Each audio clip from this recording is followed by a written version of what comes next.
I've been quite transient. He moved around a lot and moved countries, and I went to different schools all the time. I really want to sort of have a place that's like my own. I think of the word rooted. It's about like being able to say, I'm here now and I can come back tomorrow. Everywhere we've lived before has always been a stepping stone, and we knew that when we moved. This is future-proofed, hopefully. So we had plant pots with little trees and shrubs that I've been carting about with me for 20 years. I never planted them in the garden because I knew we weren't staying, so planted now.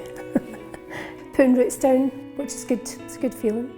The transition that's really happening in me is that it was a physical space for so long. I needed that stability. I needed to put down roots.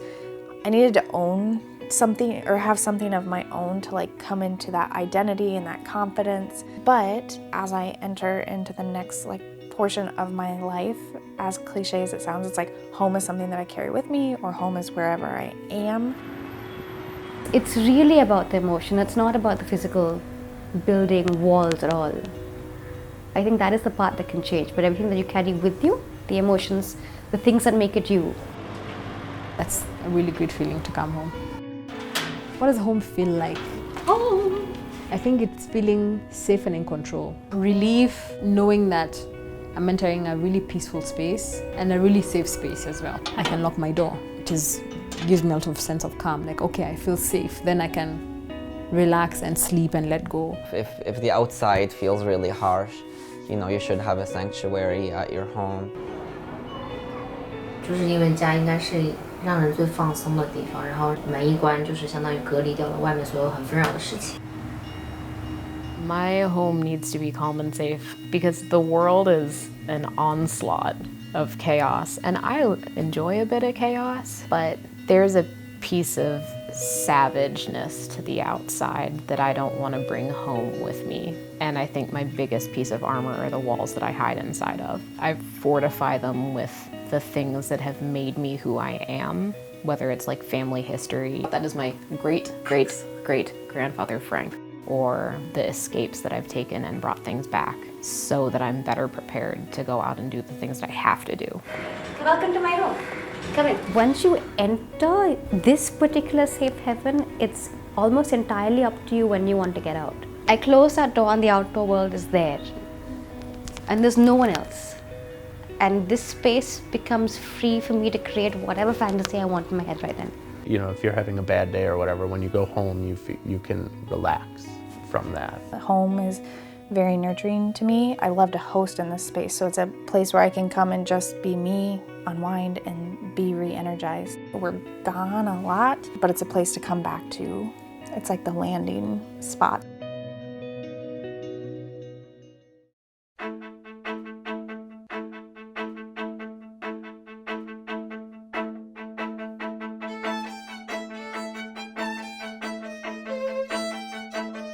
What Montreal has offered me to create a home is bringing me closer with the people that I have a lot in common with.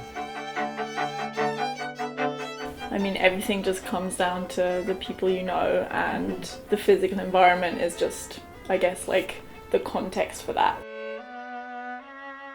I do a lot of musical projects with Zafar. I feel really rooted here. It's where my community is, it's where the people I want to spend most of my time are, and it's really easy for us to live our lives together and build comfortable home spaces together and do things we like together. It's where you belong. I love it here. I can't see myself living anywhere else. Ultimately, we can go anywhere we want to, but you feel like you're here for good. You must have good neighbors for everything. We fall sick, you need them. All mixed people are there here. Some from Bengal, some from more Maharashtrian is there, Catholics are there, all mixed is there. But they are all good people. My neighbors are all good. Everybody seems to know who we are, and they know who the kids are, and we know that there's so many people watching out for them, which is really nice. We were sick for 2 days, and Gina came over and was just like, oh, here's some cake and some bread. I heard that Emily was sick. And we're just like, oh, thank you so much. Yeah. It's not just you wave as you're walking in. Fina was born, and the next day our neighbors came over with dinner for 2 days. Everybody here kind of brings something to the block, and it's really cool. the neighborhood around is friendly. You feel to yourself in your own corner. No, we mix. They're friendly. When I get a chance, I can sit and talk with my neighbors, we converse. Everyone's so amazing and nice. And in the first 6 months of us being here, we must have had 30 people stop just to say hi, just to welcome us, bring us apple pie. Someone stopped and gave us an apple pie. It's probably worth mentioning. He likes boys, I like girls. Not really sure how this has happened. Still not sure. Still confusing. Still confusing. It's a very interesting mix because everyone thinks that we're straight. We're like, guess what? But we haven't had any issues at all. Everyone has been so nice to us. Our neighbours across the way, Mark and Peter, they're these older gay gents who've been here 20 years. And they run this beautiful farm. And they are the funniest, sweetest, smartest, coolest people. And have made us feel so welcome. Hi guys. Hello. Welcome. Come on in. I didn't grow up in a single family home. I've never actually lived in a single family home. It's always been an apartment condo situation. My family was very poor. We grew up in the projects. We had no money, but what they had in terms of food and what we had for clothing, what we had for furniture, and what we had in our home was always prideful. And we took lots of pride in inviting people in. So it's not like I grew up, knowing the finer things. I didn't. But I always knew that home was meant to be cozy and welcoming and about people. And about people. Not about your stuff and not about something that's so pristine like, oh, don't sit there. Or, we have friends who have a couch that, if you're wearing jeans, you can't sit on it. Right. And I'm like, well, then why do you have it? I think Mark comes from kind of that sense of where your family is where your home is, where your people, where your tribe is where your home is. A house isn't home without family. You could have your home if you were on your own, I suppose, but for me, I just feel as if I want our family around about us and I want to be able to include them in everything we do. Home is the family life, that is the most important. So sometimes we are so busy in our work and in our mobile, in our everything, in our office jobs, so there is no happiness. Then family breaking, talk to your family, eat, one meal at least eat with family. That's I believe. Anything happen, this is your home, you can always come back here. There really is a thing that my dad and I have both talked about where we're convinced that there's some sort of chemical in your body that clicks into place once you drive within a certain radius of where you were born because things just smell and feel right. And it's true. I just feel like your whole body kind of almost sighs. It's like you're returning to your environment.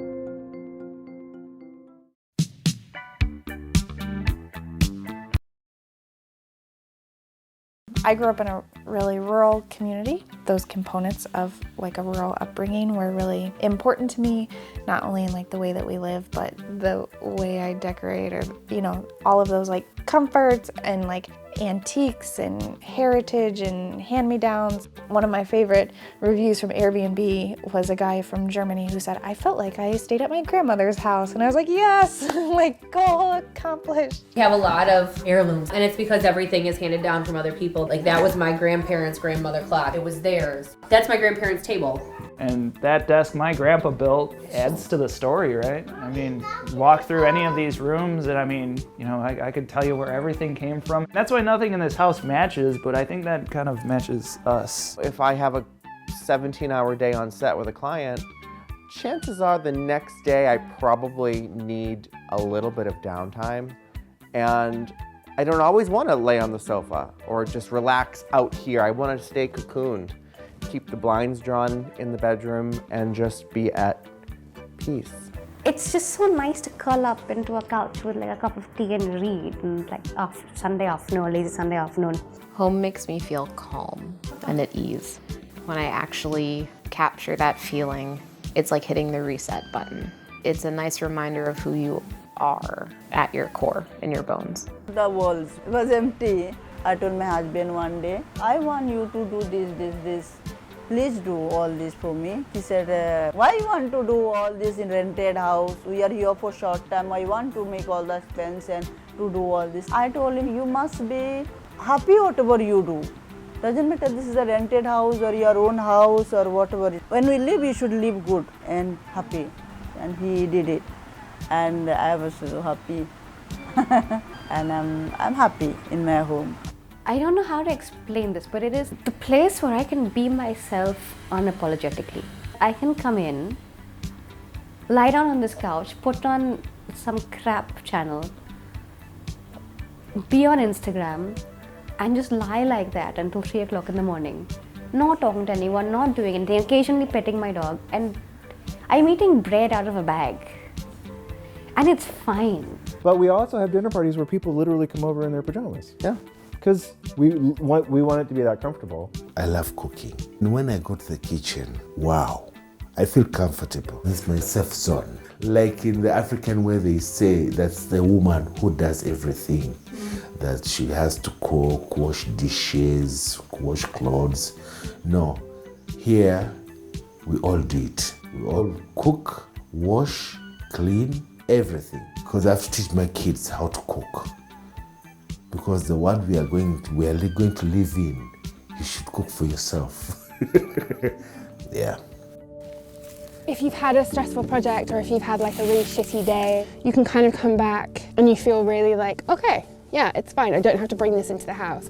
I don't have to like bring my bad mood into the house. When I think of home, I think of like definitely like countryside because it's how I grew up. That's very familiar to me. The idea of having a real center, physical and sort of like spiritual, emotional center feels more important to me than it literally ever has before. It feels like it's something really vital to me.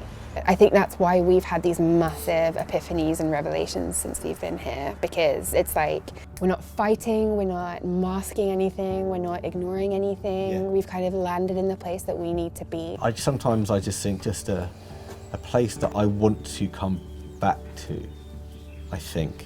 That's it. I've never really thought much more about it until we got this house really well. I think that's definitely, for me, the most important thing I think about home.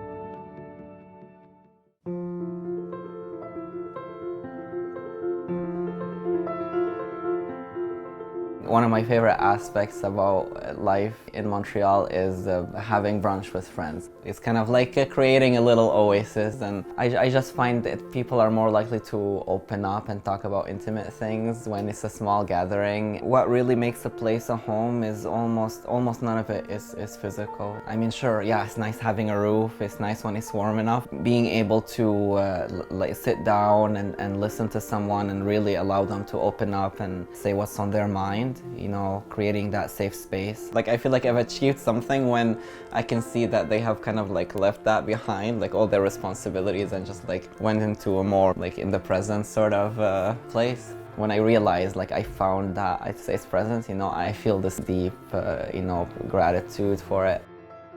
This is my wife, Betty. If she's not around, I get so bored. Kind of don't get settled until she comes. That's when I feel happy in the house and everything goes back to normal. Then we sit down and talk about the day, how it was, and the future plans, what we have. When we're here together, we talk, we cook. We are happy, kind of. We are happy. Everything flows. I feel most at home when I'm having a coffee by the fire. I've always got the fire on if I'm in myself. Yeah.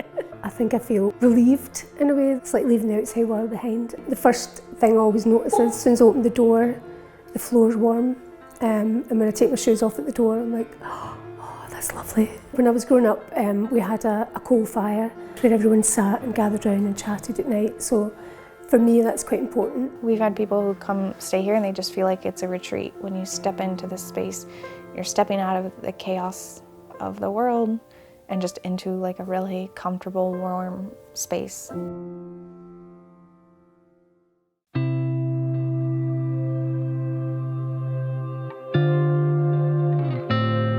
For me, home is where I can be myself. Hosting a little soiree here to bring people into our home because it speaks so much about who we are.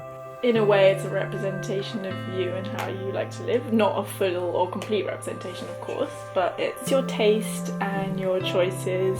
It's like I want to have a bespoke house, if that makes sense. Like, I want to be able to live the way that I want to live, you know. Yeah, create it exactly how you want it to be. But I don't just mean like aesthetically, No. I mean like how it functions and how you function in it. So it's going to be like an L-shaped kitchen, stove here, sink here, dishwasher there, all lowers, no uppers, so it's just going to have open shelving, be really simple. I think like in 10, 15 years, hopefully this place will be almost unrecognizable too, because I have a lot of hopes and ideas for this place. We'd really like to get to the point where there are projects that we initiate rather than necessity initiates. One thing that we've done in the last year that was not technically 100% needed was we replaced our front door, which is really nice because we replaced it with a steel door. And now we have even more space to display artwork. It's overflowing on the refrigerator, it's overflowing on anything magnetic. There seems to be artwork in our house. There's nothing to limit me at home. I can say what I want, feel how I want, do what I want. I think feeling as if it's a space that expresses who you are, expresses how you feel. When it's your home, no one's going to stop you from being whatever weird, quirky, boring, talented, not talented person that you are. Experiment as much as you want. That's why people accept you for being you. The process of converting a house to a home, making it into a place that is distinctively you and works how you want it to work, it's not easy. It's your own canvas. Do what the hell you want with it. I think that is largely where the comfort comes from. It's unabashedly me. I'm a visual artist and I love changing things about my place, like, you know, painting or whatever. And when you're renting, it's a little bit harder to do that, and it's hard to invest in that sort of thing. The more your place reflects you, the more like exciting it is to bring your community into it. I'm eventually looking forward to having more of my own place to do those kinds of creative things. So I've always really loved African fabric and it being used in really interesting ways. You could see on the door I used a lesso as a curtain of sorts. They're used by Swahili women as a dress. So I like to use it in different ways like that. I think I have things that are very specific to me, and that's what makes me happy, that I'm living a life that is true to me. So this is just, you know, long pieces of fabric that I've turned into a pillowcase. I'd say my parents' generation used the kangas in a very specific way to make outfits. They wouldn't use it in artistic ways like this. This is us, this is our style. This is my generation. So this is my bedroom. I use pallets to make my bed. I really love wood, essentially. And then I have smaller ones to hold up my laundry basket. They're not new, they're used. So they actually are used on ships and stuff. So I really like that. I always like things that have been loved before. I really love reading. I'm a writer myself. Why I have crates in my life? Because they really store a good number of books. So I really like that. I had the idea of adding blackboards in my house. So I painted one in my kitchen and I have another one in my bedroom. And every time I have a guest over, I ask them to write something on the blackboard. So here's some chalk for you. There are lots of practical reasons why we're drawn to this house, but there is like definitely a romanticism about this house that I feel like appeals to us both. It like hasn't had any kind of care and attention. It needs stitching up. Yeah, it's going through a bit of a period of change. There was a wall here, this was 2 rooms. This is going to be the living room, our collapsed barn. We both have felt quite seriously that we can like bring this house back to life, and like she's this beautiful old lady that just has been like forgotten about. I feel really like emotional about this house, but I feel like she's a she. She's a she. But she's so like big and tough and is still standing, and she's ours. Come on, Fanny, come on this way, this way. She's doing all the things like that a home should. We fell in love with this house. It wasn't out of necessity. We always feel like we're on holiday here, you know? Like real life kind of comes a knocking sometimes, but most of the time we're really blissed out. I think we're trying to look after her, and she's doing a pretty damn good job of looking after us.